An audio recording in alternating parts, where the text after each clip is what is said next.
kanalo žiūrovai. Sveiki bičiuliai, čia kulinarinis kanalas Vyriška virtuvė. Šiandien mes gaminsime išskirtinį patiekalą. Patiekalas, kuriam jau 200 metų. Tai Pichelsteiner. Šis patiekalas turi istoriją, apie kurią aš jums papasakosiu vėliau. Šiam patiekalui reikės. Tradiciškai šiam patiekalui naudojama 3 rūšių mėsa. Ir populiariausias derinys tai yra kiauliena, veršiena ir jautiena. Taip pat naudosime cukrinius kaulus. Mėsininkas man neteisingai perpjovė, nesuprato, jis perpjovė išilgai, jau reikėjo skersai, bet nieko tokio, kaip yra, taip ir bus. Kad nereiktų pilt sultinio iš kubelių, mes tą sultinį pasidarysime kartu begamindami troškinį. Reikės svogūnai pusžiedžiai supjaustyti, bulvės, poras, morkos, petražolė, baltagūžis kopūstas, saliero šaknis, kaliaropė. Iš prieskonių naudosime pipirus, druską, saldi paprika, aš naudoju saujelės Gruzijos saldžią papriką, keletas česnakų ir lauro lapelis.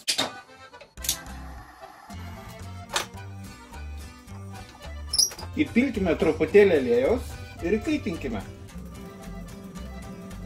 Pasirodė lengvas dūmelis, reiškia kaito, ir pradedam apkepinėti nuo kiaulienos. Kepinam ant didelės ugnies. Beje, aš visą mėsą pamarinavau, ko nedaro vokiečiai, bet prieskoniai čia yra lengvi, be druskos, mėsas, įvairių žolelių prieskonių. Kiaulieną gražiai apkepė, išimam ir apkepiname veršieną. Mėsa supjaustyta tokiais nedideliais gabaliukais. Jeigu didelė ugnis, apkept užtenka kelių minučių, 3-4 ir galima išsitraukti. Apkepame jautieną. Jautieną apkepame kartu su svogūnais. Sumažiname ugnį iki minimumo ir dabar truputėlį patroškinsime. Išimame jautieną kartu su svogūnais. Sudedame cukrinius kaulus. Padarom tokį padėkliuką iš cukrinių kaulų. Pilame 2 litrus vandens. Padidinam ugnį, kad užvirtų. Grąžiname apkeptą jautieną su svogūnais. Įdedam saliero šaknies, kad sultinys gautųsi skanesnis, ir morką. Pradeda sultinys virti, nugraibom putas.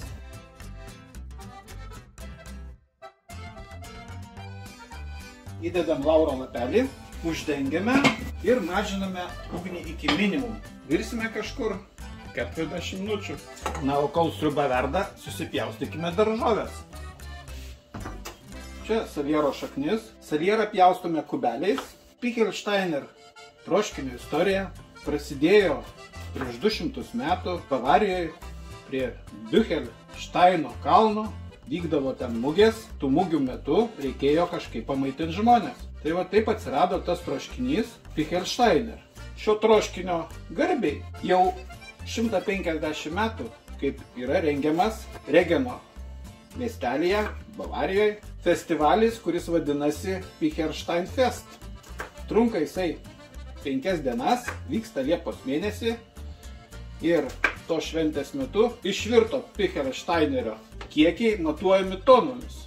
Taip, kad jeigu žinote šventę Oktoberfest, tai dabar žinosite šventę Pichelsteinerfest.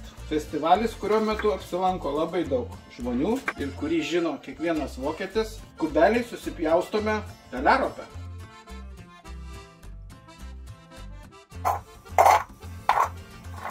Baltagūžis kopūstas.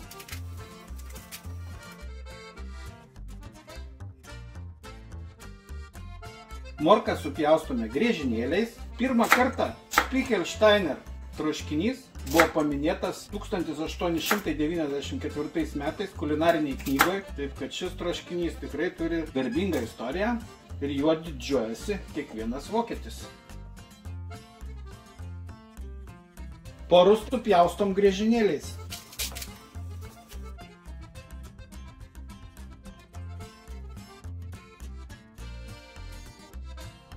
Bulves susipjaustome kubeliais. Kiek ir kokių ingredientų reikia, kaip visada jūs rasite po video esančiame aprašyme.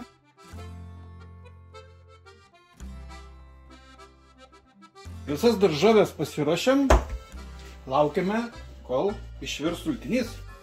Praėjo 40 minučių, išimame salierą ir morką, suberiame petražolių kotus, dedame morkas, sudedame kopūstų sluoksnį, padruskinam, pipirų, grąžiname atgal apkeptą kiaulieną ir apkeptą veršieną. Dedame 1 valgomą šaukštą raudonosios paprikos saldžiosios. Didinam ugnį vėl ir leidžiame užvirti. Užvirė ir mažinam ugnį ir virsime 30-40 minučių. Liko pasismulkyti petražolių ir česnakų. Stambiai supjaustom česnaką.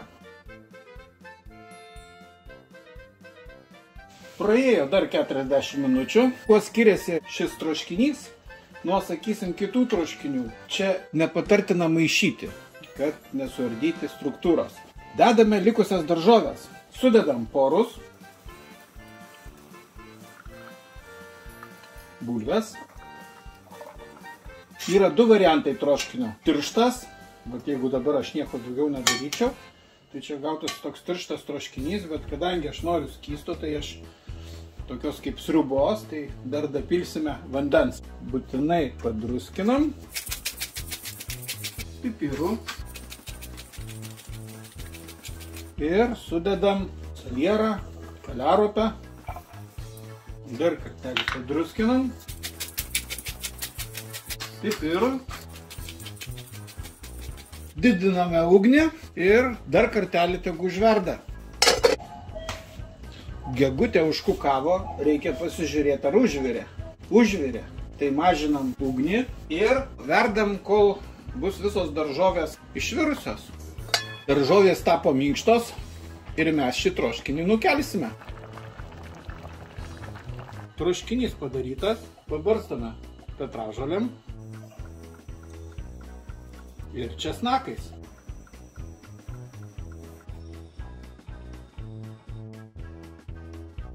Uždengiame ir leidžiame pastovėti 10 minučių.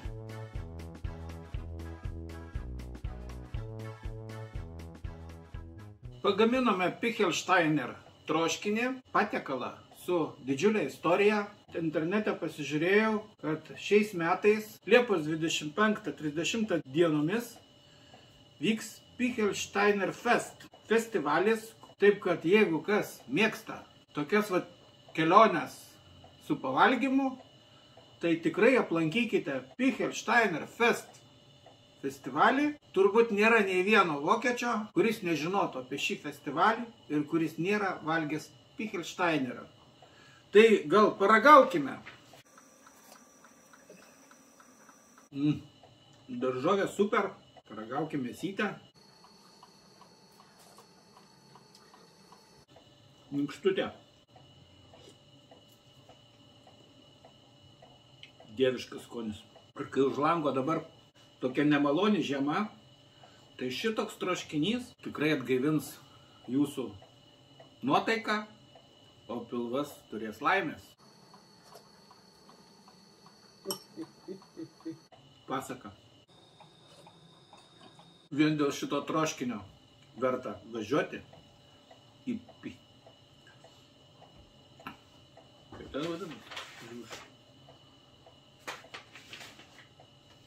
į Pichelsteiner Fest festivalį. Visiems rekomenduoju pasidaryti šį patiekalą ir pajusti Pichelsteiner Fest dvasią. Ir jeigu jums patiko šis patiekalas, ir patiko šis video, paspauskite patinka.